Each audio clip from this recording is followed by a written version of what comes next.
have to be honest with you about something before this story even begins. I wasn't a stranger to what happened. I wasn't reading about it in a newspaper or hearing it secondhand through someone who knew her. I was the best friend. I was there, at the kitchen table, at the birthday dinners, in the living room on Sunday afternoons when the whole shape of her life was quietly shifting right in front of me. I watched every chapter of this unfold, and I still got it wrong. That's the part I can't let go of. Not what he did, though what he did was significant, and we'll get there. What I can't shake is how certain I was, how completely, quietly certain I was that I understood what I was watching. I had a name for every moment. I had a read on every decision she made. I was telling her my fear and calling it wisdom. And there is a real consequential difference between those two things. One I didn't understand until it was far too late to do anything with the understanding. My name is Renee. And this is the story of what happened to my best friend Petra, and what I kept choosing not to see while it was happening.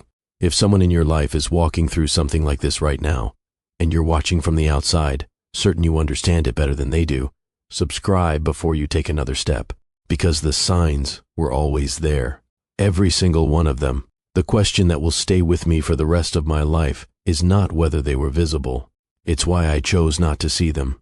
Petra and I became friends the way most lasting friendships do, over something completely unremarkable. 7th grade. She'd just moved into the house 2 doors down from mine, and on her 3rd day at our school, she knocked on my door and asked if I wanted to trade sandwiches at lunch. She had peanut butter. I had turkey. We made the trade. And across 23 years, every version of ourselves we've each cycled through, every city, every season, we never really stopped. I tell you that so you understand. I knew this woman. At least, I was certain I did. Petra was a pediatric occupational therapist. It sounds clinical until you understand what it actually means.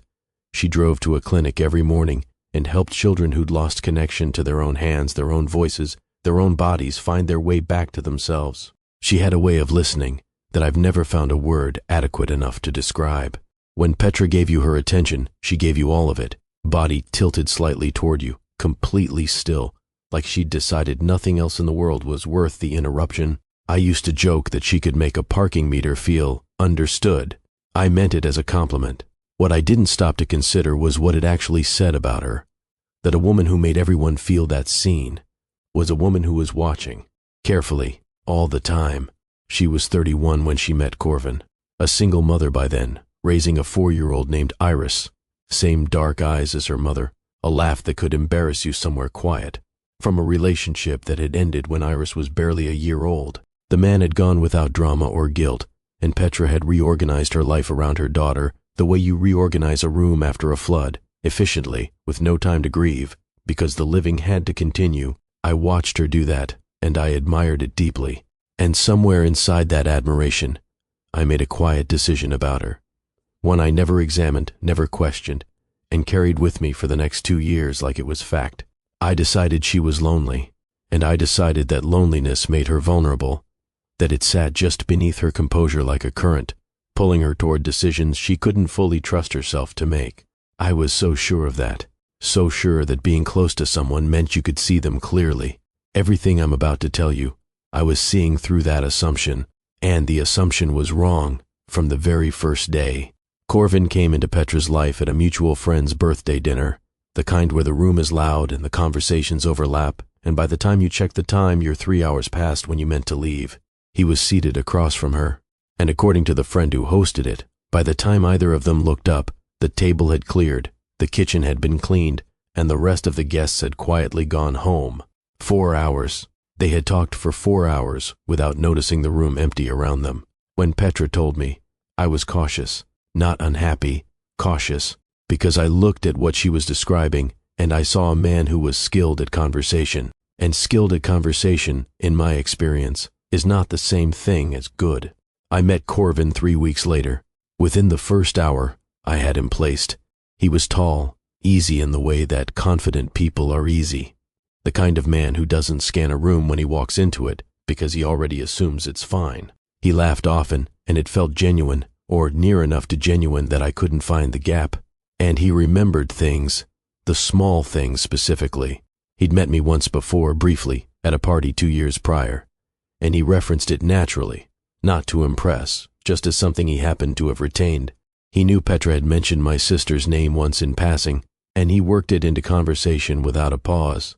He knew how she took her coffee and had already ordered it before she sat down. I watched all of that and landed on one word: attentive.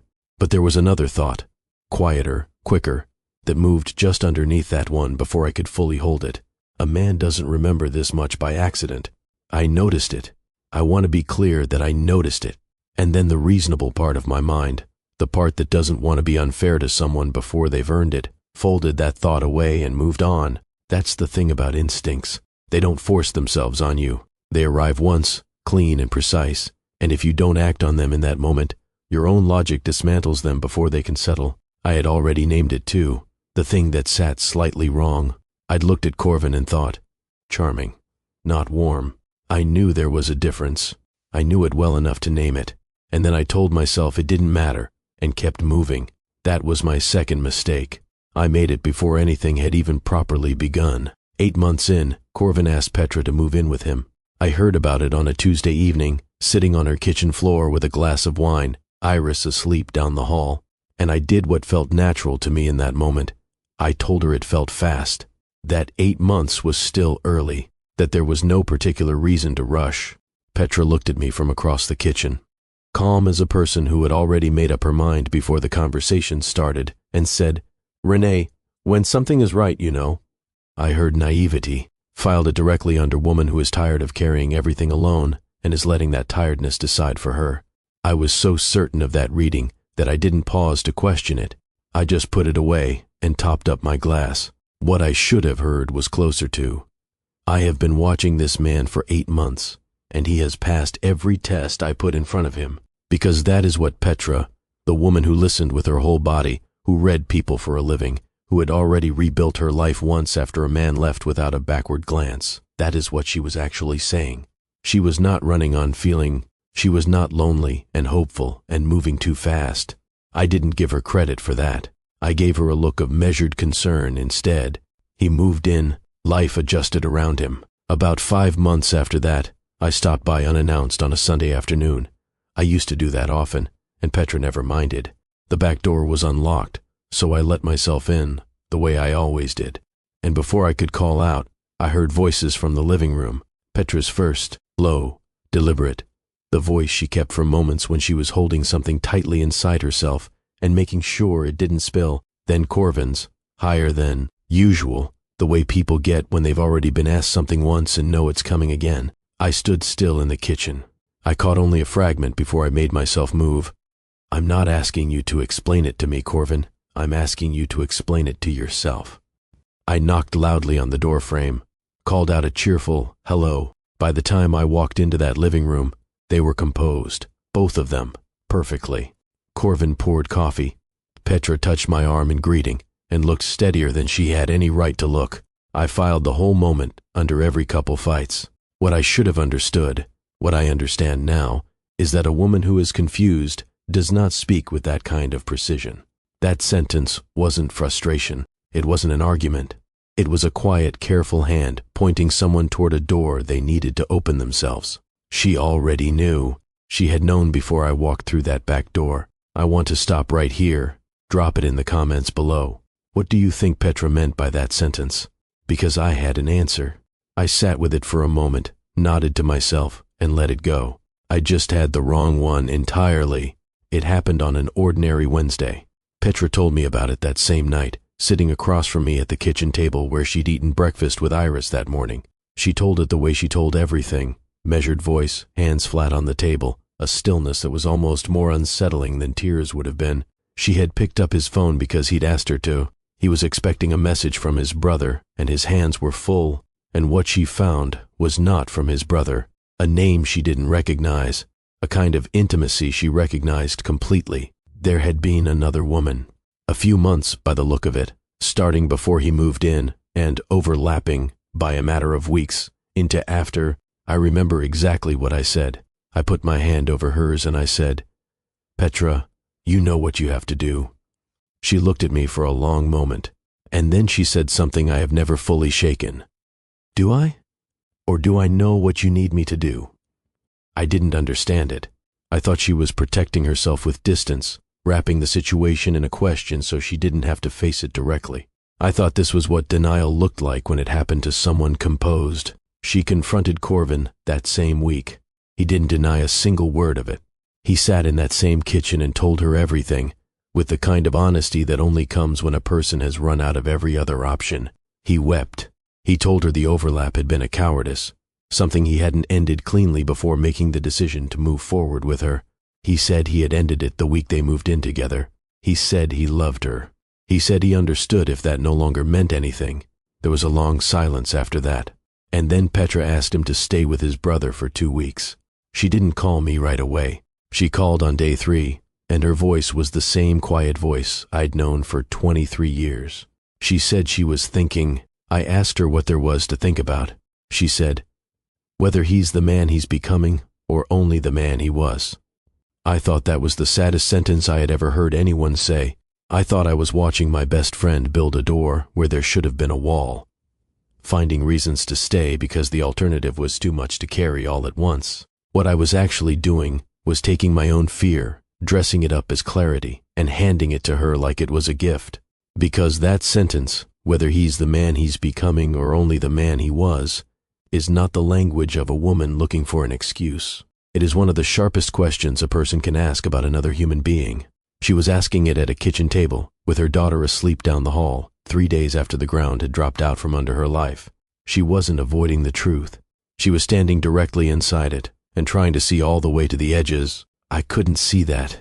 I could only see a woman I loved, who I was certain was about to make a mistake. Petra took him back. I want to be honest with you about how I handled that, because my handling of it is part of this story, and not a flattering part. I went cold, not rude. I wanted to be clear about that, because this was Petra's home and Petra's life, and I am not a petty woman, or at least I try not to be. I never said a cutting word. To Corvin's face, I never made a scene, but I was distant in the way that people are when they've already delivered a verdict and are simply waiting for the evidence to confirm it. I watched him the way you watch something you've decided you don't trust, not with curiosity, but with the particular attention of someone waiting to be proven right. And in the meantime, I missed what was actually happening, because there was a change. I can say that plainly now, without qualification. Something in Corvin shifted after he came back, and I refused to see it. It started in the small things. He began doing the Thursday morning school drop-off, so Petra could get to her first appointment without rushing. He learned to braid Iris's hair, badly at first, the kind of braid that lists dramatically to one side, and then adequately, and then with a patience and consistency that Iris noticed before I did, because she started requesting him for it specifically. A 5-year-old will not ask someone twice for something she doesn't want. I noted that, and set it aside. There was an evening I came for dinner, and stood in the doorway of the kitchen watching something I didn't have a name for. Corvin was at the stove. Petra was at the table, reading aloud from a book, a funny passage, something that clearly delighted her. He laughed without turning around. She laughed at his laughing. Iris looked up from her drawing and said, "What's funny?" And they both tried to explain it to a 5-year-old, and failed completely, and the whole table dissolved into a noise I can only describe as the sound of a home that is working. I was standing in the doorway, watching all of it, and what I thought was, he doesn't deserve this. Maybe he didn't. I've had to sit with that maybe for a long time now. Then there was the phone call. Corvin called Iris's biological father, the man who had left when she was barely a year old, to tell him that Iris had a speaking part in her school play and that he might want to know. Petra told me about it a few days later, and I could see in her face what it had cost Corvin to make that call. Not the logistics of it, the humility of it, reaching out to a man he had no obligation to, on behalf of a child who wasn't his, because it was the right thing to do. I saw that it cost him something real. I gave him no credit for it. That is what I have to live with when I look back on that 1.5 years. I was present for every Thursday drop-off, every lopsided braid, every dinner, every quiet gesture that a man makes when he is trying to become something better than what he was. I was there for all of it, and I kept calling it performance.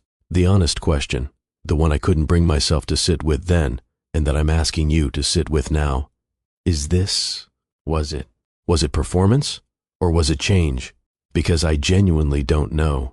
I couldn't know from where I was standing, and neither can you, not yet. That uncertainty is exactly the part of this story I spent the most time trying to move past. Don't move past it. Stay with it for a moment, because where you land on that question will tell you something about yourself too. There's someone watching this right now who knows exactly what it feels like to be the person who is always present, always there for the people they love, but never quite says out loud what they actually see. Share this video with them, because sometimes the witnesses are the ones who most need to be seen. 14 months after the reconciliation, on a Tuesday evening in March, Petra was reorganizing their bedroom closet. She did this seasonally, methodically, with the same quiet thoroughness she brought to everything, working through what stayed, what went, what had been forgotten at the back of a shelf. And in an old jacket of Corvin's, in an inside pocket, the kind you forget exists, she found a letter. The handwriting on the envelope was not anyone she recognized. The address it had been sent to was not theirs. A city 2 hours away, a street she'd never seen, Corvin's name written in a careful, unfamiliar hand. She opened it. Inside was the kind of language that does not allow for interpretation. A woman, a child. And when Petra unfolded the page, a photograph fell out. A 3-year-old boy sitting in a yard she had never seen, in front of a house she had never known existed. He had Corvin's nose and Corvin's forehead. He was sitting in the grass with the uncomplicated ease of a child who has no idea the world is complicated. Petra called me at 9:47 that night. I remember the time because I looked at my phone before I answered and thought it was late for her to be calling. Her voice was the same as always. "Renee, I need you to come." When I got there, Iris was asleep down the hall. Petra was sitting at the kitchen table with a letter laid flat in front of her and a cup of tea she hadn't touched. She looked up when I walked in, and then she slid the letter across the table toward me and watched my face while I read it. I don't have a clean account of everything I said in those first minutes. I know I was angry, for her, but honestly for myself too, because I had been there. I had sat in that living room and watched him braid Iris's hair and make that phone call to her father and go to counseling every single week. And I had spent 14 months quietly arguing with myself about whether any of it was real. And now I was holding a photograph of a 3-year-old boy, and the argument felt both settled and utterly pointless at the same time. Petra sat across from me and watched me come apart. And when I ran out of words, she said, very quietly, "Stop. I need to think, not to feel. You feel. I'll think." That division, so perfectly, painfully us, cut straight through everything I was spinning. She confronted Corvin the next morning, after Iris had gone to school. What passed between them in that conversation belongs to Petra, and she has never given me all of it. What she shared with me, in pieces, over the days that followed, was this.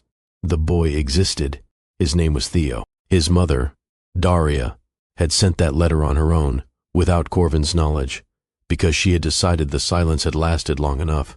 The relationship between Daria and Corvin had begun before Petra, but the child had arrived during a silence that was never broken, and Corvin had been sending money quietly, at a distance, telling himself that was a kind of fatherhood. Petra told me what had finally broken her, and it was not Theo. She was a woman who helped children for a living, who had raised her own daughter without a hand to hold. She could not find it in herself to resent a 3-year-old boy for the fact of his existence. What broke her was the counseling, the months of sitting across from Corvin in an office, choosing to be vulnerable, choosing to open herself back up, all of it happening while an entire geography of his life remained sealed off from her. He had let her do the hardest work of forgiveness, without giving her the full truth to forgive. She told me that in a single sentence, weeks later, and it has stayed with me ever since. He let me forgive him for the wrong thing. If this story is landing somewhere real for you right now, give it a like, not for the numbers, because Petra's story deserves to reach further than just the two of us sitting with it tonight. The divorce was not ugly. I think people expected it to be. I certainly did. But Petra was not interested in destruction. She was interested, as she had always been, in clarity. She drew her lines deliberately, secured what Iris needed, and let Corvin go without the kind of warfare that would have kept him woven into her life in all the worst ways. She was precise. She was dignified, and she did not give the process more of herself than it required. Then she did something I did not see coming. She asked to meet Daria.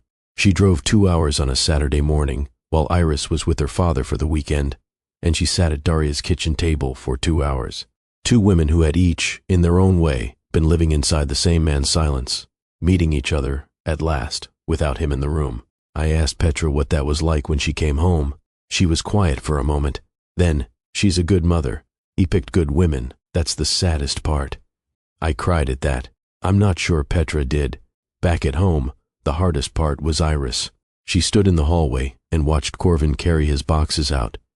And she cried the way children cry when something enormous is happening, and no one has given them the right words for it yet.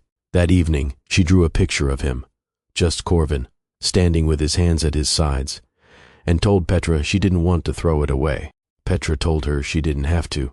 It went up on the wall. It stayed there. Weeks later, Corvin asked whether he could remain in Iris's life. He asked carefully, without assuming the answer, the way a person asks a question they know they have not earned the right to. Petra thought about it. She took her time, the way she always took her time with the things that mattered most, and eventually she said yes, not because he deserved it. She was clear about that, not to him, but to herself, which is the only clarity that actually counts. She said yes because Iris deserved consistency, because a child who had already watched one father leave without looking back was not going to lose another one if Petra had any say in it. Every major decision Petra made across this entire story, the forgiveness, the counseling, the drive to Daria's kitchen table, this came from the same place, the same steadiness, the same complete knowledge of what she valued and what she owed the people in her care. She was never lost. I was the one who couldn't find her.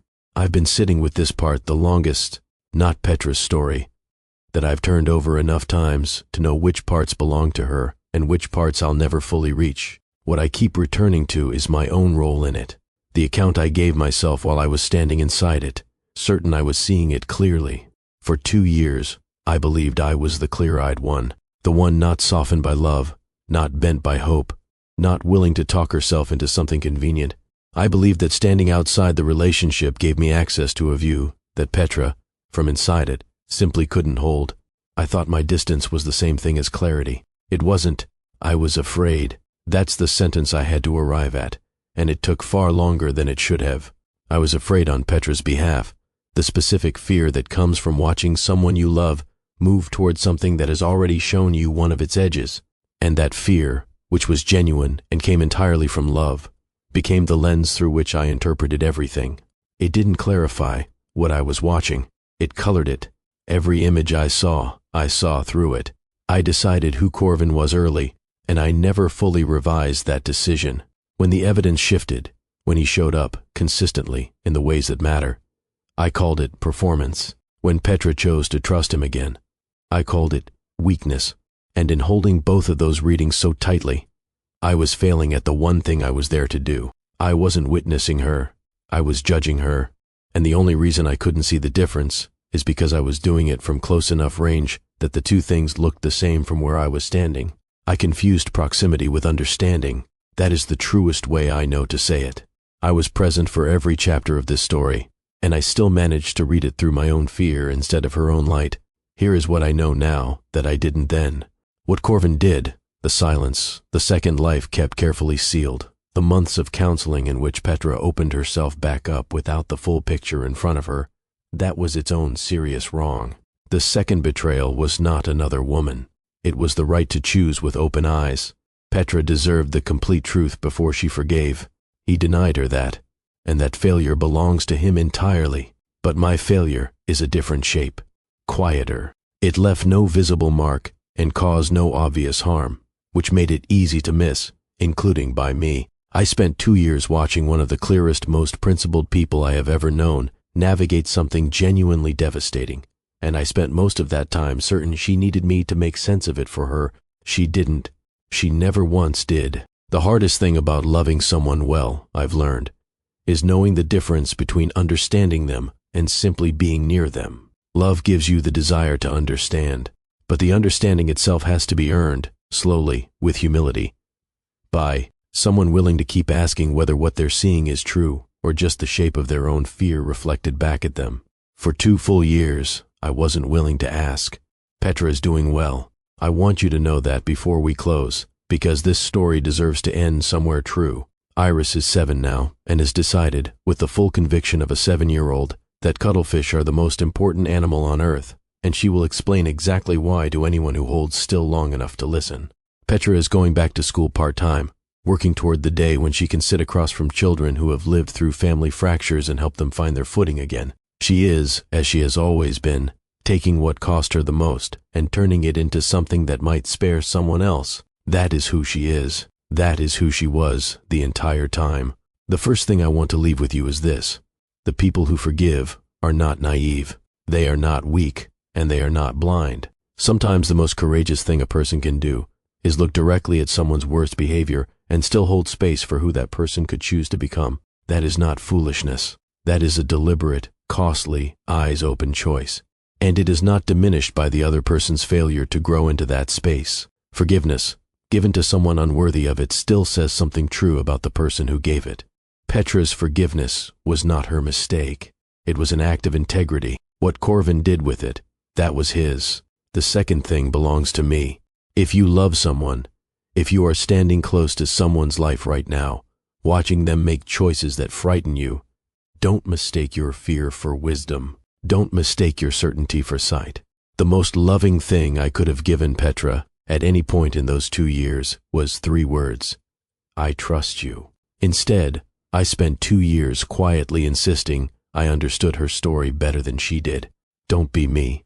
Be someone who witnesses the people they love with enough humility to know you are always seeing them through your own glass, your own history, your own fears. And know that the clearest view you will ever have of someone you love is the one you earn by asking whether you are truly seeing them, or only a reflection of yourself. If something in this story changed the way you see the people closest to you, subscribe to this channel. Every week, we bring you stories that remind us how to show up better for each other. Petra taught me that. I'm finally paying attention, and I think by now, you are too.